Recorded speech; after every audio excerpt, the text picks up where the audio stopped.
Esse é o ConimaCast, o seu podcast de mediação, arbitragem, dispute boards, negociação e outros métodos extrajudiciais de solução de controvérsias. Uma iniciativa do Conima, com patrocínio do CAN-CCBC, Centro de Arbitragem e Mediação da Câmara de Comércio Brasil-Canadá. Estamos aqui em mais um ConimaCast, uma oportunidade que nós temos de conversar com especialistas em arbitragem, mediação, dispute boards e levar o conteúdo para os nossos espectadores. Hoje, nós temos o orgulho e o prazer de aprofundarmos um pouquinho no cenário da arbitragem com a administração pública e com um olhar feminino.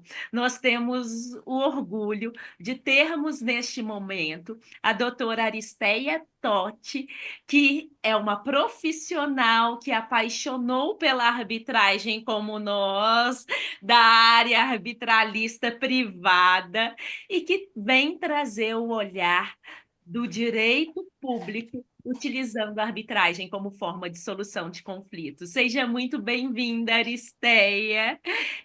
Obrigada por ter aceito o nosso convite de forma tão gentil. E hoje, gente, eu digo, não sou eu que vou apresentar a doutora Aristeia, porque não teria graça. Já que ela é nossa entrevistada do dia, é com ela a apresentação dela. Então, a primeira pergunta que eu faço é: quem é, afinal, Aristeia Totti Silva Castelo Branco de Avelar? Bom dia, Camila. Eu primeiro queria agradecer esse convite, é muito importante, e a gente tem notado que recentemente os advogados públicos vêm participar desse debate, vêm participar, trazendo o seu olhar para arbitragem, mediação, para esse consensualismo que agora também a administração pública se vale para resolver seus conflitos. Então, primeiro eu queria agradecer muito, me sinto muito honrada em estar aqui, e queria me apresentar de um jeito assim, um pouco profissional, mas um pouco pessoal também. Eu sou uma mulher 40 mais, sou esposa, sou mãe de 2 filhos e advogada pública por vocação. Sou completamente apaixonada pela advocacia pública e agora eu costumo até dizer que eu sou mãe de 3 filhos. O Bernardo, o Eduardo e a advocacia pública. Então, a AGU, quando entrei, se tornou uma grande filha com quem eu tenho um imenso amor e carinho e que tenho muito prazer em poder defender os órgãos públicos, o ente público, e agora consegui me aproximar de uma nova paixão também. Acho que eu sou uma mulher muito apaixonada, né, pelo visto, que é a arbitragem, e conseguir conciliar a maternidade, a vida particular com a advocacia, ainda ter a arbitragem no meio de tudo isso. Confesso, Camila, que essa mulher 40 mais está muito feliz e está se realizando diariamente. Vou falar um pouquinho também agora, como nós estamos falando de vida profissional também, eu vou falar um pouco da minha formação acadêmica e minha experiência profissional. Eu sou uma mineira do interior, nasci em Alfenas, mas vim para Belo Horizonte muito nova. Estudei na PUC, fiz Direito na PUC, Pontifícia Universidade Católica de Minas Gerais. Depois que me formei, consegui fazer algumas especializações e ingressei nos quadros da AGU em 2005. E passou a fazer 20 anos de AGU. E aí tive a oportunidade, ao longo desses 20 anos, em atuar principalmente no consultivo, naquele assessoramento dos órgãos públicos, principalmente em contratações públicas.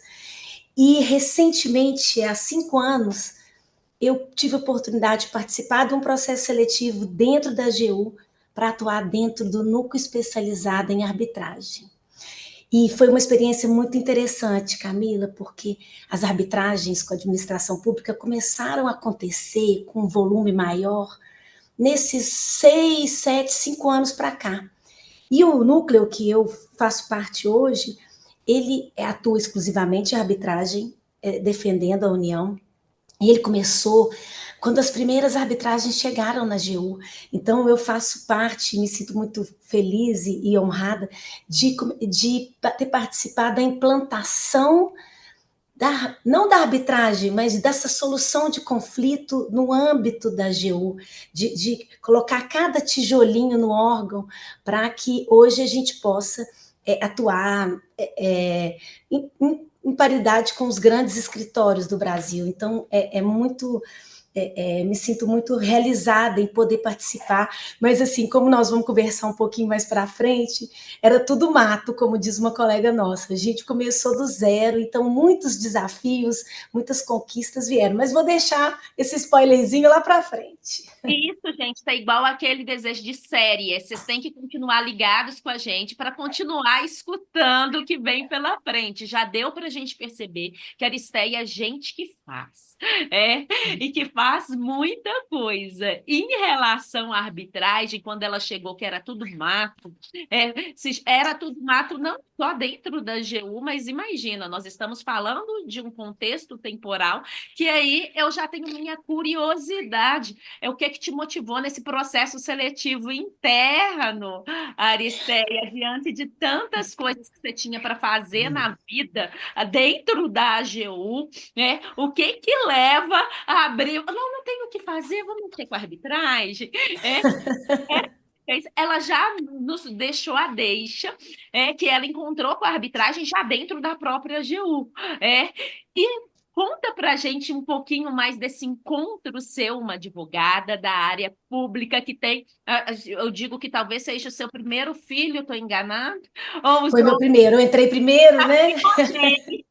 A administração pública primogênita, como que levou você para esse encontro com a arbitragem como forma de solução de conflito?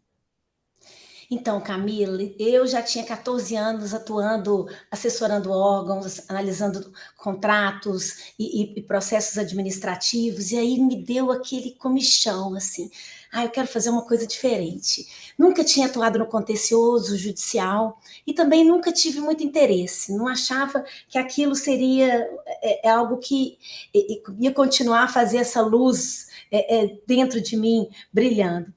E aí, fiquei sabendo desse processo seletivo, pesquisei, não sabia o que era arbitragem, pesquisei um pouco, e aí comecei a me apaixonar por essa forma de solução de conflito, que ao lado do judiciário, eu não gosto de dizer que é afastado do judiciário, eu gosto de dizer que o judiciário, para algumas questões, ele é relevante, ele é imprescindível, mas esses meios adequados, extrajudiciais, alternativos, comecei a me apaixonar, porque é uma forma de solução de conflito que lida muito com a relação entre as partes, o consenso entre as partes, uma relação mais próxima, menos adversarial, apesar da arbitragem ser adversarial, mas seria um caminho, uma porta, dentre aquelas multiportas que existem, seria algo interessante até para mudar um pouco a minha cabeça formada dentro da administração pública, que é muito rígida, tem que seguir muitas regras, princípios. Então, isso me motivou a participar desse processo seletivo e pensar, gente, eu posso, se tudo der certo como deu, eu posso atuar nisso e também tentar, de alguma forma, transformar um pouco da administração dentro da minha pequena realidade, mas uma forma de levar a administração pública para um campo mais aberto, mais consensual. Acho que isso é interesse público, a gente poder usar as portas a partir do que a gente precisa. Então, achei muito interessante essa proposta desse núcleo especializado. Confesso que fiquei com um friozinho na barriga, porque não sabia nada de arbitragem, mas como você mesmo diz, quando a gente quer fazer, a gente se mergulha e se capacita, se especializa, e acho também que é uma área muito do futuro. A gente tem que pensar também em evoluir junto com o direito, junto com a administração pública. Todos precisamos ter essa mente aberta, né? Então, e foi isso que me motivou. Trabalhar em algo diferente, dentre as possibilidades que a AGU me dava, mas algo que tivesse um diálogo maior, que tivesse uma proximidade maior. Aristeia, você contando a sua história me levou na minha história com a conexão da arbitragem. Eu tive a oportunidade no ano de 2016, que é o ano que meu primogênito, o Augusto, nasceu, estar à frente da coordenação do curso de resolução pacífica de conflitos da AGU em Brasília. O primeiro curso grande e tal, foi onde eu conheci a Márcia. A Márcia Sim. estava pela AGU na coordenação da parte da arbitragem. E você não sabe a borboleta que eu tinha, o medo que eu tinha. Era um curso como todos os outros, dentro da academia, eu já estava no mar da arbitragem há um tempo considerável, há mais de 13 anos, só que a insegurança da gente demonstrar dentro da administração pública o desejo da mudança. Olha, a insegurança não estava na questão técnica, na questão intelectual, de acreditar que funcionava, que era o futuro, mas era como nós seremos recebidos falando assim, olha, vocês são excelentes profissionais, muito bons, que senão vocês não estavam ocupando a cadeira que vocês estão sentados hoje e nós não estaríamos falando para vocês que vocês estariam em outro lugar. Mas nós precisamos dar um passo para frente. E como a gente deveria falar sobre essa evolução, sendo que nós não fomos preparados para isso. Então, vendo você trazendo essa história sua, uma advogada nata da AGU, que não sabia de arbitragem, que aceitou o desafio de aprender, me dá aqui um conforto no coração que a gente não deve ter medo de apresentar o novo para ninguém. Essa insegurança que a gente tem ao longo, assim, ó, mas não achar que eu sou doida, o medo do pré-julgamento. A gente vê assim na sua história como que isso foi importante.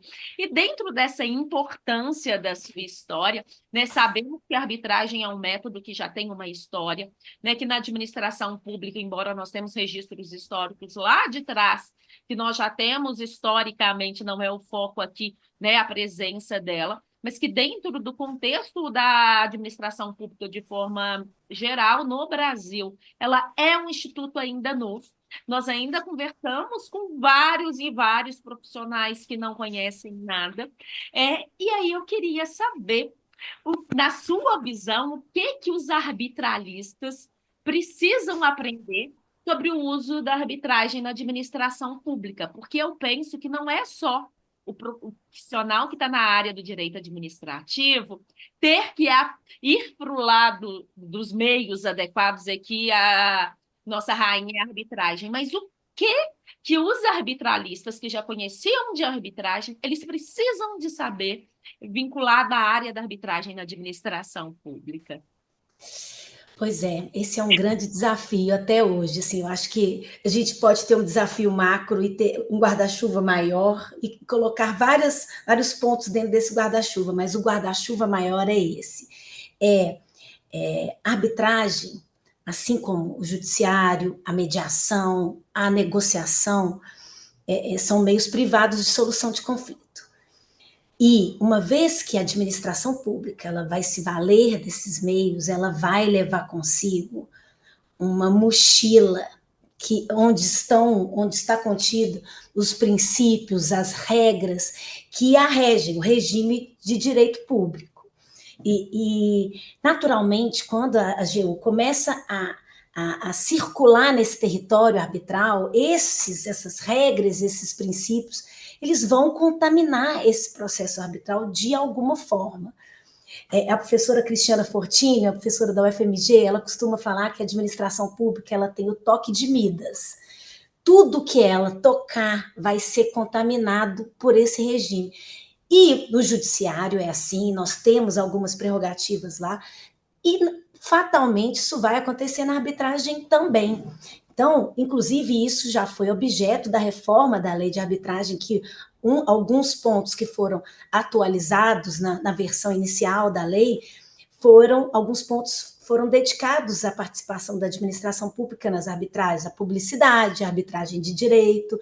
Então, naturalmente, os arbitralistas precisam entender que a arbitragem entre privados ela vai ser mais flexível, mais livre, as partes vão poder convencionar e transacionar seus direitos de forma mais ampla, A administração pública, por sua vez, não. Ela vai ter entraves e regras e princípios que vão dificultar esse uso pleno e absoluto da arbitragem, como acontece entre os privados, sabe?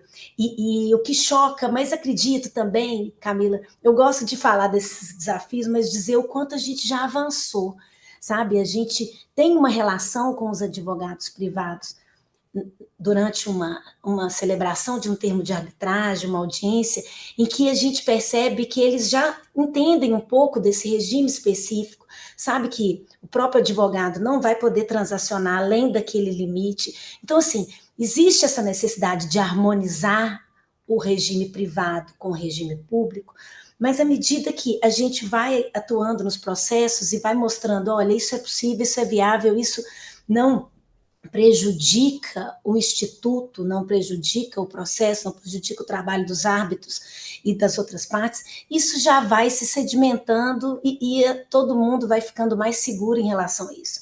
Mas vira e mexe, nós temos uma discussão em relação a isso, né?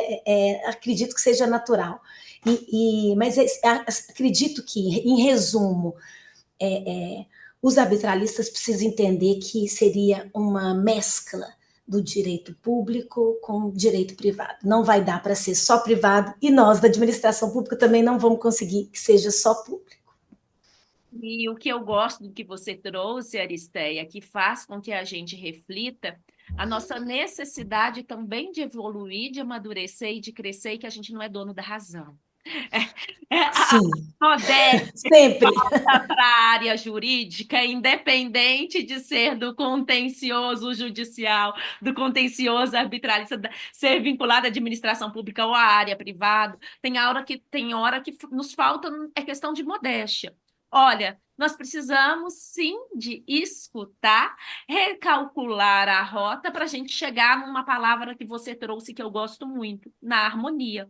Na harmonia de quê? De satisfazer o interesse das partes que nós representamos. Porque nós não representamos a nós, né, na grande maioria, em relação à gestão de um procedimento arbitral. Nós estamos representando alguém. E esse alguém, como na gestão pública, que é o nosso foco aqui, tem os seus princípios, tem as suas regras, e não em nenhum momento ele está falando assim, não vou para o jogo, vou para o jogo sim, e me preparei e continuo me preparando para isso, mas o meu time também tem que ser respeitado. E já Exato. que nós estamos falando do time da administração pública, e que sem dúvida nenhuma vem evoluindo a passos largos na arbitragem da administração pública, tanto é que é um tema que era o patinho feio, a gente falar da arbitragem na administração pública, mediação ainda nem se fala. Quando a gente vê hoje, já é um tema queridinho da vez. E já que nós estamos falando disso, o que a administração pública, no seu olhar, ainda precisa aprender sobre arbitragem? Muito. Muito, assim, estamos avançando, mas acredito que ainda podemos avançar muito. Eu acho que a administração pública, assim como eu já disse anteriormente, ela precisa se abrir dentro dos seus limites, aplicando seus princípios e suas regras, mas ela precisa se abrir para esse mundo novo, né, Camila? Que não é tão novo, porque a lei é de 96, mas um mundo que pode alcançar o interesse público, o interesse que eu represento a administração pública, e a administração pública representa o cidadão. Então, estamos todos representando terceiros. E esse interesse geral do público, do cidadão, ele pode ser alcançado em várias ocasiões, não todas, mas em várias, por meio desses novos meios de solução de conflito. A administração pública precisa pensar que existem as portas, e essas portas, elas podem encurtar um prazo de um litígio, e pensar que um litígio, ele pode, e quanto mais tempo ele dura, mais tempo uma rodovia está parada, um hospital, uma obra de um hospital está parado, uma escola. Então, a administração pública precisa entender quais são os seus conflitos e entender que porta ela deve entrar para melhor resolver esse conflito. Para isso, acredito que, assim, os colegas com quem eu me relaciono, no NEA e também na outra equipe federal, a gente já tem uma noção maior disso, mas a gente precisa chegar também ao gestor, que é ele quem vai tomar a decisão se vai colocar uma cláusula arbitral ou não. E esse gestor ainda não tem todas as informações possíveis para tomar uma decisão tão importante como essa. Então, assim, é importante que a administração pública se abra para esses meios de forma consciente, com bastante informação e saiba fazer uma análise neste momento, neste caso específico, nesse contrato complexo, vultoso, no qual estão sendo discutidas questões que é necessário, primeiro, uma especialização dos árbitros, uma resposta mais rápida. Nesse caso, eu vou para a arbitragem. Não, nesses casos em que há uma demanda muito recorrente, vamos ao judiciário, porque nós vamos precisar de um recurso. Enfim, em resumo, eu gosto de fazer um resuminho no final. A administração pública, ela precisa se adaptar a esse mundo novo e se valer desses novos institutos. Isso é um ganho para todos nós, para nós, advogados públicos, que estamos vendo a solução chegando, para a administração, que vai dar uma resposta mais rápida para o cidadão, e para o particular, que também está investindo o seu dinheiro, está ali, de alguma forma, ajudando a busca desse interesse público. Então, o que falta é isso, falta abandonar alguns entraves, alguns mitos e avançar um pouco, tomando a decisão certa no momento certo. Não é fugir do judiciário e também não é fugir da arbitragem, não é fugir de nada, é tentar escolher uma porta para o seu litígio. Estude, né? Solucione de forma adequada, e não quer dizer porque sempre foi assim que nós temos que sempre caminhar por aquele caminho. E não quer dizer que é porque eu abri, né, uma portinha desse sistema que você brilhantemente trouxe para a gente, que eu tenho que sempre usar essa portinha. Que uma das dores que eu vejo, que independente de ser na via pública ou na via privada, Aristaí, que eu concordo muito com você, é na questão da gente não romantizar nenhum tipo de método. Não, vamos tentar trabalhar um pouquinho, por mais que quando a gente trabalha com os meios, nós somos picadas, né? Eu falo assim, a gente fica realmente apaixonado, o termo que você trouxe inicialmente, a gente se apaixona. Por que nós nos apaixonamos? Porque a gente vê que um problema tem solução, e que ele pode ter solução eficaz, e que aquilo que não era resolvido por uma outra porta, se a gente abrir a outra, solução está ali. Mas rapidinho, né, de forma eficaz, técnica, mas essa paixão não pode permitir-nos cegar emocionalmente, no sentido de falar assim, agora tudo será por arbitragem na gestão pública, porque não vai funcionar. Então, eu falei assim, eu não gosto, lógico que a gente fala do uso da arbitragem, dos métodos de forma geral, como uma mudança cultural. E nós não podemos fazer essa mudança, tipo assim, utilizando um marketing de vender os métodos como a gente vende banana, colocando no outdoor, que isso não vai funcionar. Por isso é tão prudente sua fala e tão concisa no seguinte ponto: a gente precisa de estudar. Muito. A gente precisa de estudar, e já que a gente tem que estudar, aí é uma curiosidade da Camila, né? Na visão sua de profissional na área da administração pública da AGU, arbitralistas conceituada, que já tem case que eu falo assim, hoje a gente vive num mundo também que muitas pessoas falam sem ter experiência. Tem academia. Não tem problema nenhum se a gente tem que estudar, mas a academia aliada à prática, na minha ótica, faz muita diferença. Então, na sua academia, junto com a prática, que aí a gente tem muito, a análise da rastreabilidade do êxito ou distribuição imediata de uma arbitragem em caso de descumprimento contratual. Ai, Camila, nossa, uma pergunta boa essa, muito boa. Essa eu gostei, eu colocaria de prova de aluno em faculdade. Anota aí, alguém anota aí. Eu sou totalmente contra já distribuir aquele conflito, instaurar uma arbitragem de imediato, sem fazer uma análise. Eu acho que, como a gente falou antes, existem mecanismos que a gente pode se valer antes de instaurar uma arbitragem.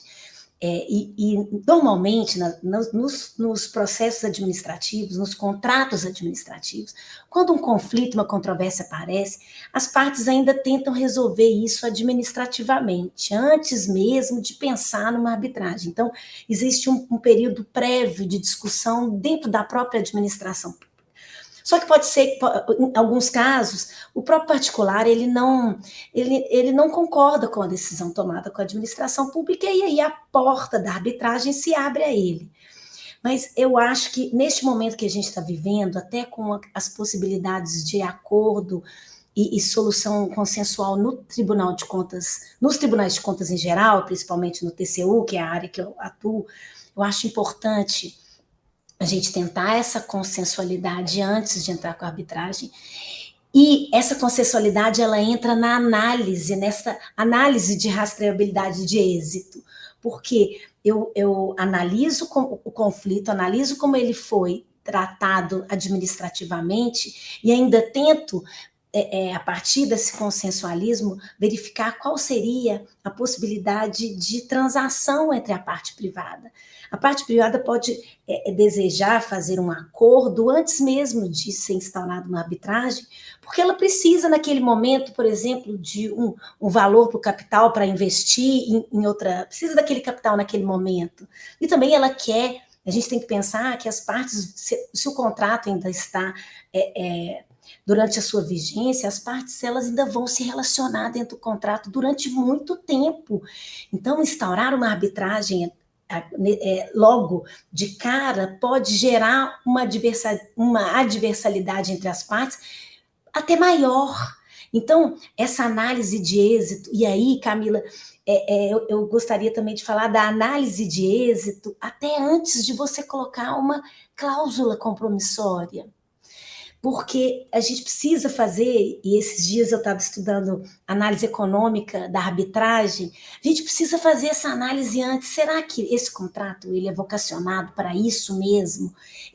A arbitragem vai ser, em razão do valor, do tempo, vai ser o mecanismo eficaz? É aquele estudo que a gente estava falando, estudar antes para tomar a decisão antes. Então, a gente também tem que... o êxito a gente não vai analisar, porque o êxito a gente vai saber quando tiver o conflito, mas fazer essa análise também econômica. Qual é a vantagem de ir ao judiciário ou ir à arbitragem? Então, instaurar uma arbitragem assim que passa a existir o conflito, a meu ver, não é uma decisão das mais inteligentes. Mas tem casos, tudo depende, né? Tem casos e casos. Aquilo já foi muito discutido administrativamente, não tem como mais aquilo ser resolvido, vão para a arbitragem. Mas se tiver um espaço de consenso em que as partes podem, num ambiente, colocar à mesa o que elas desejam e conseguirem transacionar esses desejos, esses pleitos, eu acho isso muito importante. Imagino que seja uma prática que o privado faz. Então, a gente olhando para o sucesso do privado, vamos sim tentar reverberar aqui dentro da administração pública. Seria uma economia de custo, de tempo e preservação das relações que muitas vezes são contínuas, em cima do que você trouxe. E eu, assim, nessa vida nossa da arbitragem, o que eu falo? A parte contrária, quando a gente está em tempo para poder pensar se entra ou não entra, se apresenta alegações iniciais ou impugnações, tem toda a prioridade do mundo para que a gente consiga pensar se a gente vai entrar ou não. Então, a gente não precisa de correr ali naquele dia, seguir nós da área jurídica, aprendemos muito, está no contrato. Então, vamos imediatamente. Vamos entrar. Eu aprendi assim, sabe? Lá naquele momento que a gente foi formada, algumas décadas atrás, se está no contrato, vamos buscar o que está previsto contratualmente. Mas aí você vem com uma sabedoria e de algo bem concreto, trazendo assim, será que realmente é o único caminho que a gente tem? Será que é a única forma da gente solucionar? É por isso que nós precisamos de mais aristeias dentro da administração. tá? Mas, Obrigada. enquanto a Aristeia ainda não é clonada, e nós estamos tendo aula aqui disponível para a gente com a mestra, nós vamos agora para respostas rápidas de assuntos do dia a dia da arbitragem com ente público. E a primeira que eu pego, ela casa com o que a gente acabou de falar, que é a questão da cláusula compromissória, né? Então, na sua visão, cláusula escalonada ou cláusula compromissória exclusiva de arbitragem nos contratos? Ai, ai, ai. Camila, eu vou falar, a minha opinião, não é a opinião do órgão que eu trabalho, quero fazer só esse disclaimerzinho aqui. Eu acho que a cláusula deve ser sempre, sempre escalonada. Nós não conhecemos o litígio de antemão, nós não sabemos o que será tratado numa eventual arbitragem. E eu tive uma experiência em que havia uma cláusula compromissória escalonada, uma cláusula escalonada, em que a parte iria instaurar uma arbitragem com diversos pleitos. E aí a gente conseguiu resolver alguns pleitos lá na mediação. E aí, olha que interessante, a gente consegue aproveitar um meio para resolver alguns conflitos que foram possíveis de serem resolvidos consensualmente e vamos levar para a arbitragem aquele residual que as partes não conseguiram chegar no acordo. E aí a arbitragem passa a ser um pouco menor, ela vai ter um tempo de tramitação menor, ela vai ter um custo menor. Então, eu acho que é importante ter as portas disponíveis para a gente exatamente tentar solucionar cada um nessa porta, a porta mais eficiente para aquele conflito. Então, a possibilidade de se assentar-se à mesa num ambiente consensual e dividir, olha, isso aqui é possível a gente resolver aqui, não, isso aqui infelizmente nós vamos ter que instaurar uma arbitragem, isso é interesse público, isso é interesse das partes, isso é economicamente mais eficiente, então isso não tem como isso não ser positivo, isso para mim é super positivo, e você ser obrigado a ir para uma arbitragem antes mesmo dessa consensualidade, eu acho que desperdiça esse importante momento que a gente teria. E um ponto, Aristeia, também inteligente dos advogados, dos procuradores, não terem medo de ser obrigada a passar pela fase consensual, porque não é. Eu falo assim, gente, a obrigatoriedade da cláusula escalonada, né, de prever uma mediação juntamente, anteriormente, uma negociação, não significa que você tem que sentar e fazer acordo, dispor de interesse público. Pelo contrário, eu vejo que a mesa vira, é uma oportunidade que o interesse público tem de apreciar e falar assim, aqui vale a pena o consenso ou não? Porque se não valer, o direito dele do contencioso está resguardado de toda forma. Então, assim, na minha humilde opinião, né, como gestora de meios adequados de solução de conflitos, eu vejo muito medo na cláusula escalonada. Medo de falar assim, eu vou colocar uma mediação antes e eu serei obrigada a fazer acordo. Não tem nada disso. Mesmo porque o acordo nunca é obrigatório, então acho que a essência da mediação é essa voluntariedade. A gente vai entrar porque quer e também a gente vai ali acordar o que for possível. Estudar mais, né? O que nós todos precisamos.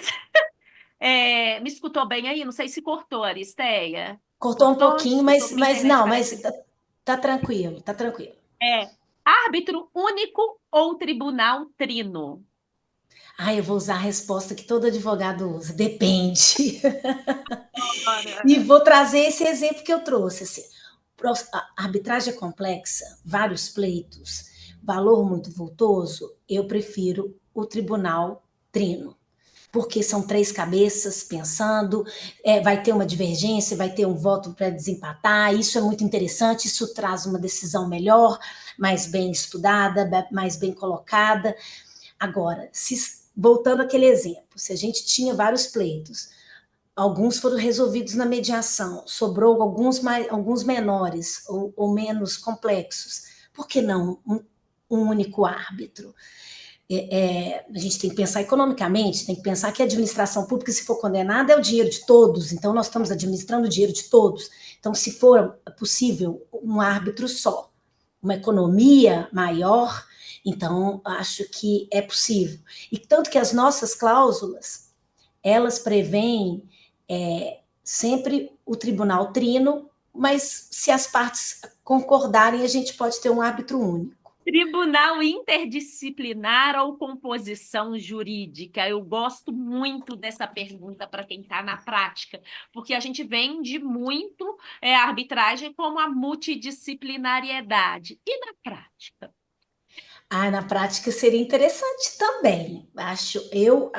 Aristé, particularmente, acho que é muito interessante você ter profissionais de áreas diferentes no tribunal, principalmente se for um caso envolvendo rodovia, aeroporto, essas questões de infraestrutura. Às vezes você ter um engenheiro no tribunal pode, inclusive, aí eu vou esticar bastante a corda, dispensar uma perícia, ou mesmo você ter uma leitura mais técnica de uma perícia. Se a gente saiu do judiciário para vir para um meio adequado de solução de conflito, em que você escolhe os julgadores, por que não escolher aquele julgador que é especializado no litígio?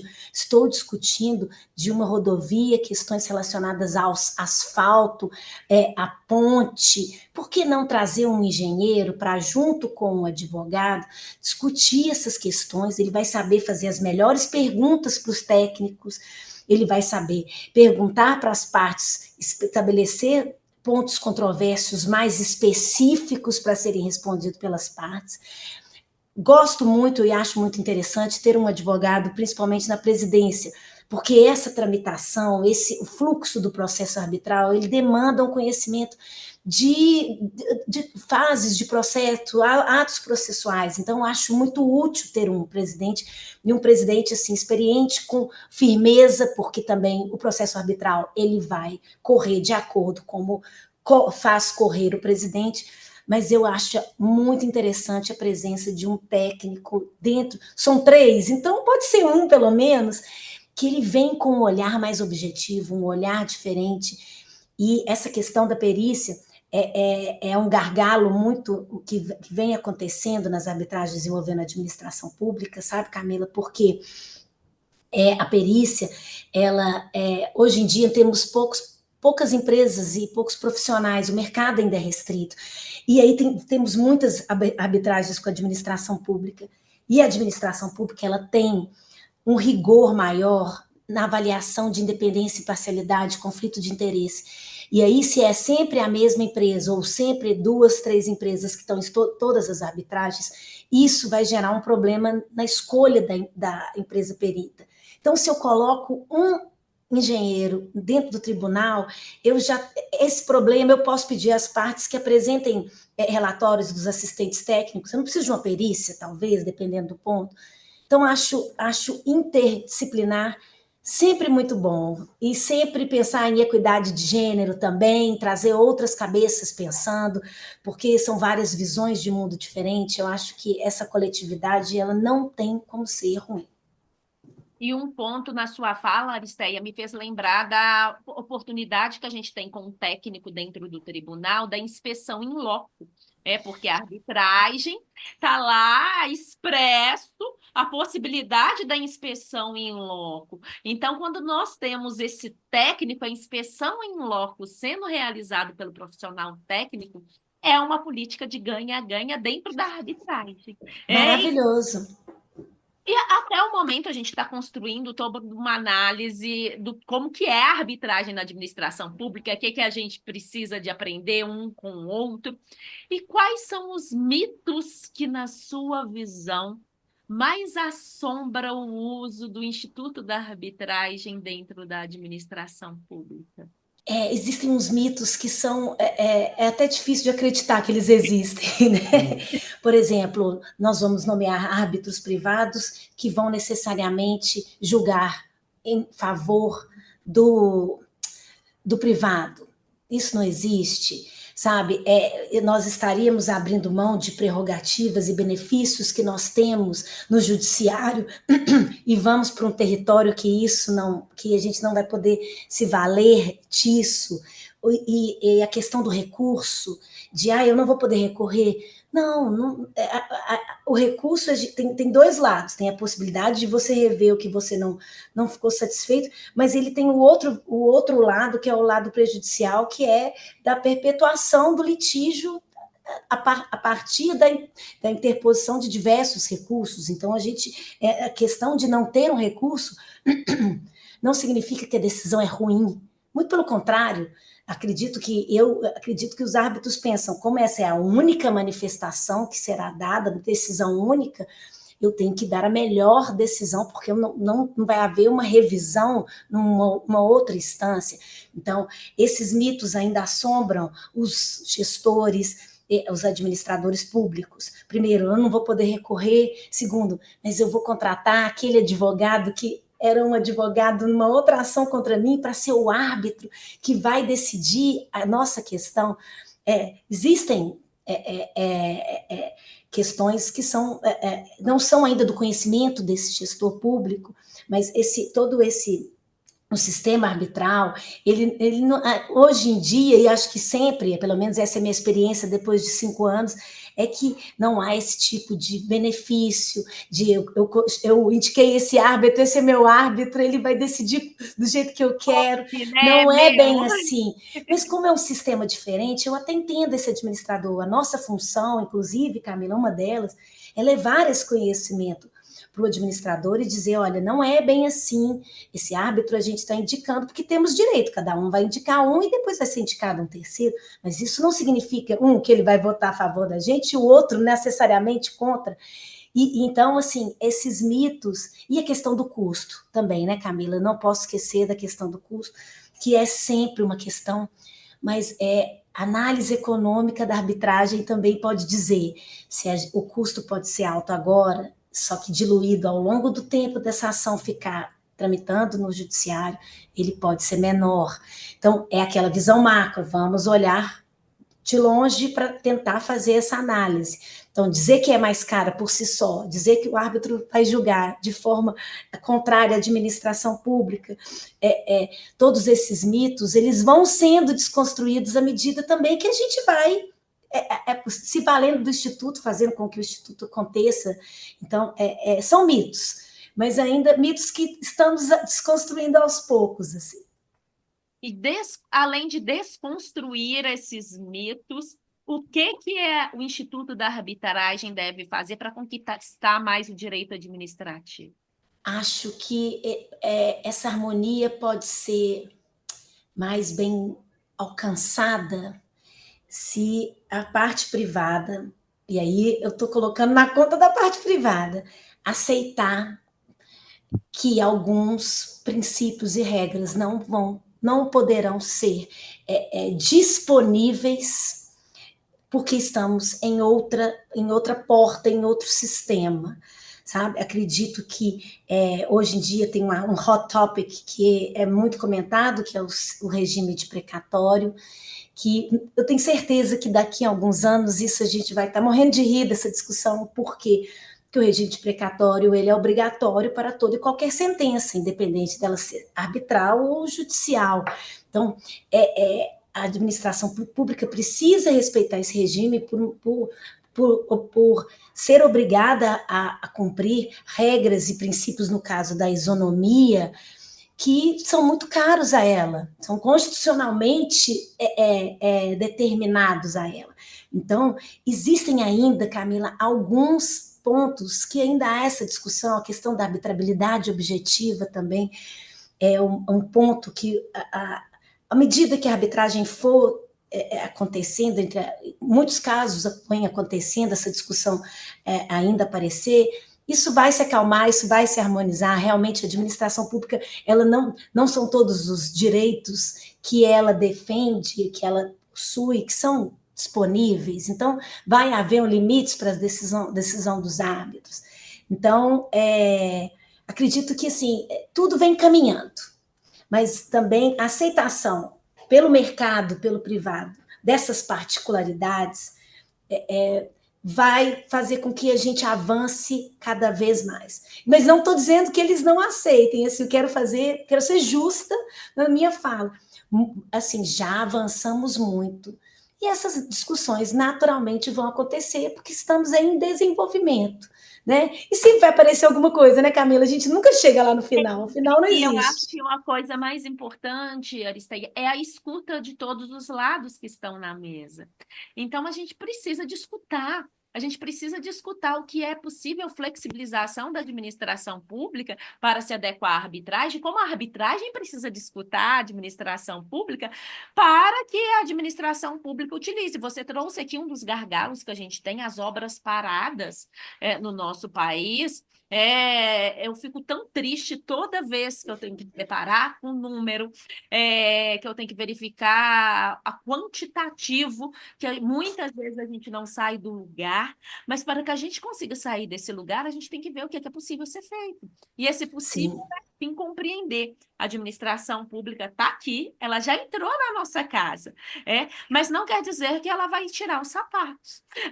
É tipo isso, uma analogia bem pobre, mas a gente tem que compreender. E diante de toda a sua história de conhecimento que você está trazendo para a gente, conta aqui, essa eu estou curiosa.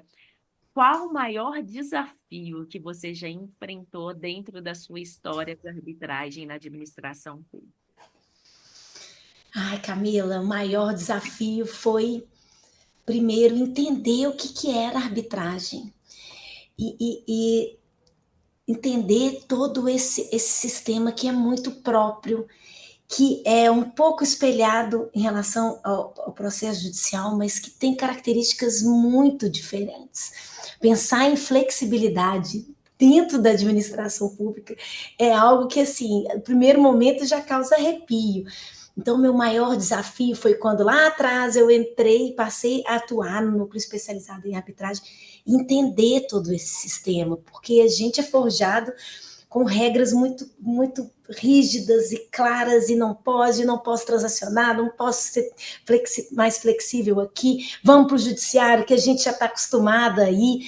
Então, assim, entender como funciona a arbitragem e conseguir dela o melhor que ela pode oferecer foi para mim o meu primeiro desafio. Eu tive, assim como tem colegas que a gente faz, eu costumo falar que a gente faz reunião com outros colegas, às vezes para pedir subsídio para uma arbitragem ou não, e a gente tem que explicar o que é arbitragem. Então, assim, é algo que dentro aqui da administração pública é algo ainda muito desconhecido.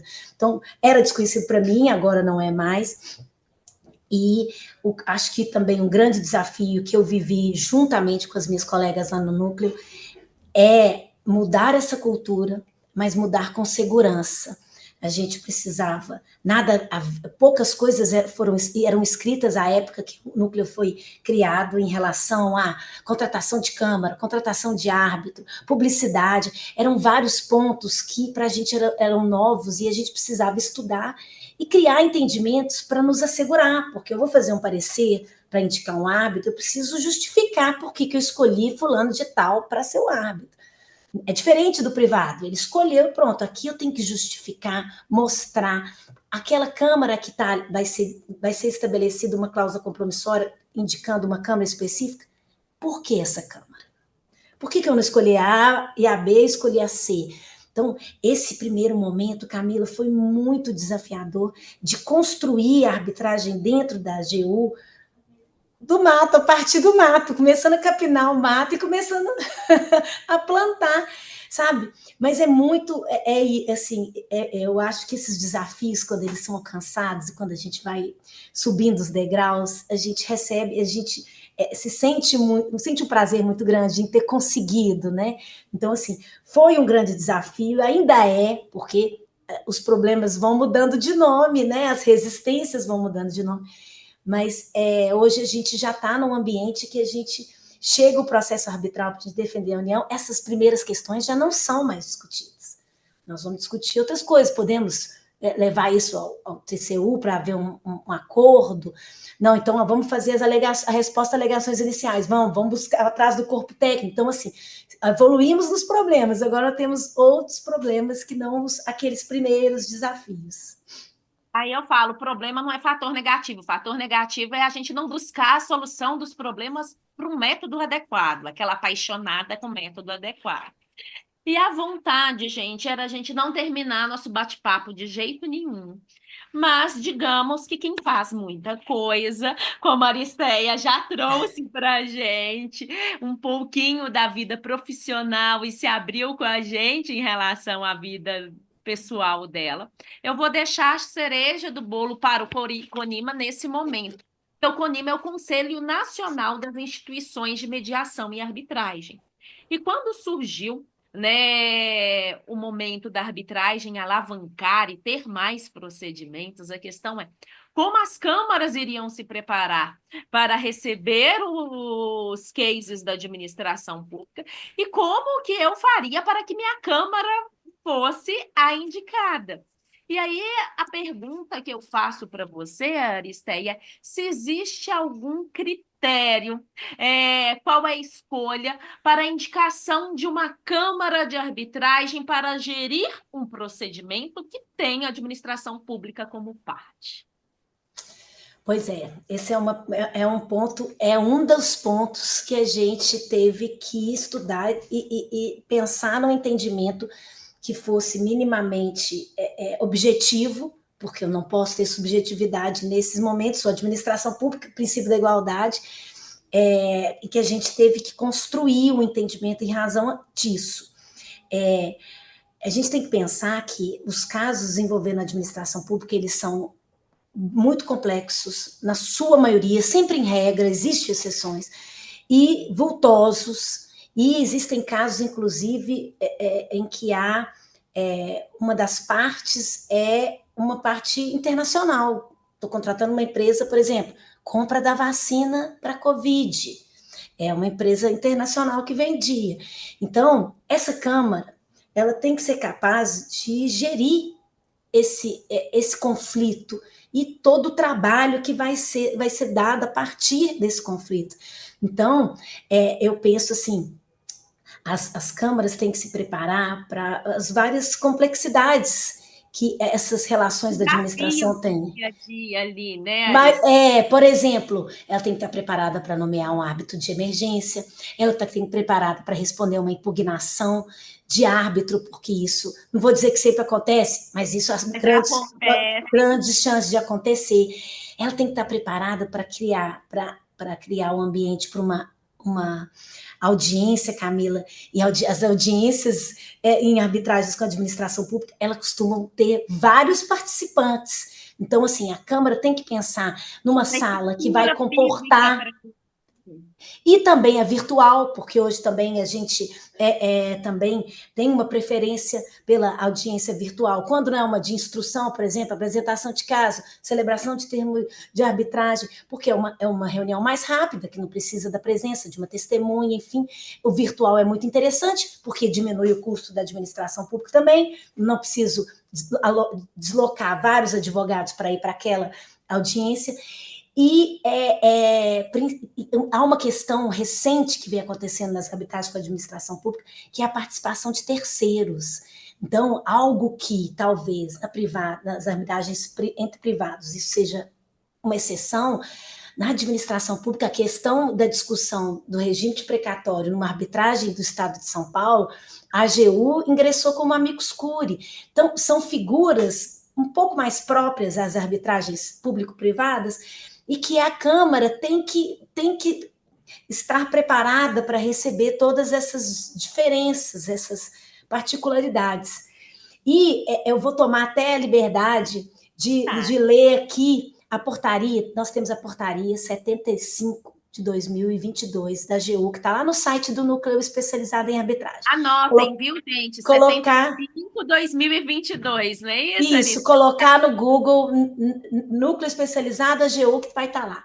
Ela traz alguns requisitos para as câmaras serem credenciadas, porque, mais uma vez, a administração pública não pode escolher, ela tem que ter várias instituições credenciadas que, quando a arbitragem foi instaurada, ou normalmente o particular que escolhe, porque é ele que normalmente ingressa com a arbitragem, então, em razão do princípio da impessoalidade, da isonomia, existe esse credenciamento de câmaras, e eu vou citar alguns aqui só para a gente não se alongar, mas alguns requisitos são o funcionamento regular da Câmara no Brasil ou no exterior, no mínimo, no prazo mínimo de 3 anos, ter reconhecida a idoneidade, competência e experiência na condução. Isso é uma declaração que a própria eu fiquei pensando, mas como é que a gente comprova isso? É a própria Câmara que faz essa declaração. Ela possui um regulamento próprio em língua portuguesa, porque se a gente tem que pensar que a arbitragem vai ser de direito, normalmente com a língua portuguesa, ela tem que se comprometer a administrar os processos em língua portuguesa, disponibilizar, como eu disse, um espaço para as audiências, que podem ter um número maior, e se comprometer, no caso da administração pública federal, a respeitar o princípio da publicidade, que aí, Camila, esse é um parágrafo, um parêntese maior, gigantesco, que é essa especificidade, né, da arbitragem com a administração pública. Então, assim, qualquer Câmara que cumpra esses requisitos, ela pode se credenciar, ela está apta a administrar um processo da administração pública, no nosso caso, federal, e, assim, são critérios objetivos, cumprindo, você já pode se credenciar, e no momento da instauração da arbitragem, antes, né, na verdade, antes da instauração da arbitragem, ela o particular tem aquela gama de câmaras credenciadas que ele pode escolher. E aí, acredito assim, eu como particular, eu avaliaria o custo da arbitragem, como é que funciona a questão da taxa de administração, o custo é uma questão, e também, assim, quantas arbitragens ela já administrou, qual é a gama de processos que ela já administrou. Então, são vários requisitos, mas são requisitos mínimos para se ter uma segurança, sabe, Camila? Porque, de vez em quando, a gente recebe pedidos de credenciamento de câmaras, assim, muito pequenas, ainda já no início, e é difícil você contratar uma câmara dessa para um processo complexo, né? Exato, assim, pode ser um custo a mais, assim, entendeu? Nós não restringimos, a administração pública não pode restringir a nenhuma Câmara de administrar um procedimento, mas ela pode criar requisitos mínimos para assegurar que essa administração seja a contento. A acessibilidade existe, mas, por outro lado, também tem que ter a segurança jurídica da logística da gestão desse procedimento, o que é correto. Então, assim, as câmaras, né, que são filiadas ao CONIMA, que são inúmeras dentro do nosso país, né, e quando a gente fala de administração pública, embora aqui nós estamos duas mineirinhas, mas... Super! Super! Nós estamos, o foco, né, nosso nacional, estejam preparados e capacitados e amadurecidos para gerirem um conflito com a administração pública. Então, eu falo assim, é muito sério a opção que nós fazemos de não usar a porta do judiciário. E Muito. Eu penso assim, já é seríssimo conflitos de entes privados. Quando nós trabalhamos conflito de ente público, eu acho que essa responsabilidade recai no seu colo, Aristeia. Eu estou falando no seu, como nós estamos aqui, né, diretamente em relação à AGU. Como que isso recai? É a própria administração pública falando. Eu opto, neste caso, por abrir outra porta. Então, a responsabilidade, ela é dobrada, sim, dá muito mais trabalho para o gestor jurídico da área pública essa escolha, porque não pode errar. Nós estamos falando de escolhas que não tem como voltar para trás. É uma cláusula de arbitragem, como você bem disse, são escolhas. Então, gente, assim, a minha vontade em nenhum momento a gente cessar a nossa conversa, mas a gente tem um princípio falando de princípios, nós temos o princípio da celeridade, deficiência, e que eles casam com o nosso podcast aqui, que nós temos um time para nós conversarmos. E a Aristeia, no início, ela se apresentou muito bem, mas eu queria dizer para vocês quem é a Aristeia para mim. né? A Aristeia, para mim, é uma mulher que teve a coragem de romper tudo que ela já tinha dentro de uma zona de conforto. Ela teve a coragem de abraçar, e na hora que eu falo abraçar, não é tipo assim, deixa eu ir ali ver o que que é. Não, não sei. Vou aprender, continuo aprendendo e vou fazer acontecer. E se der errado, tá tudo certo. A gente volta a dar um passo para trás para dar alguns para frente. Sendo mulher, que não é fácil, a gente conversou rapidamente sobre a questão de gênero, que não é o foco, mas como é difícil ser mulher arbitralista, como era, né? Ainda temos obstáculos, mas já melhorou muito, nós não podemos deixar de registrar, mas nós estamos no ano de 2025 hoje. E como que imagina uma mulher dentro da administração pública, lutando para trazer outros caminhos para gerir um conflito e continuar e dar sua cara a tapa, porque ela não fica só nos bastidores. Uma coisa é eu querer isso, mas eu não vou me expor. Aristeia é uma mulher que se expõe. E ela se expôs no Brasil. E por essa exposição dela, ela é admirada por mim e por tantos profissionais da nossa área dos meios adequados. E, além do mais, ela faz isso sendo mãe, que como mãe eu não posso excluir as dores e as alegrias da maternidade nesse momento em que ela atravessou uma transição de carreira dentro da mesma carreira. Que isso é mais difícil do que qualquer um pode imaginar. Minha admiração por você sincera, meu carinho por você. E muito obrigada por você estar conosco, Aristeia. Ai, Camila, fiquei até emocionada. Muito obrigada por todas as suas palavras. É um prazer enorme estar aqui, poder falar um pouco de tudo isso que eu vivi e de perceber que o que eu vivi eu posso compartilhar com as pessoas, não só para mim, para todos vocês. Agradeço imensamente. Tenho muita admiração e muito orgulho do que vocês vêm fazendo no âmbito dos meios adequados de solução de conflito. Eu acho que a gente precisa parar de sempre pensar no adversarial. É difícil?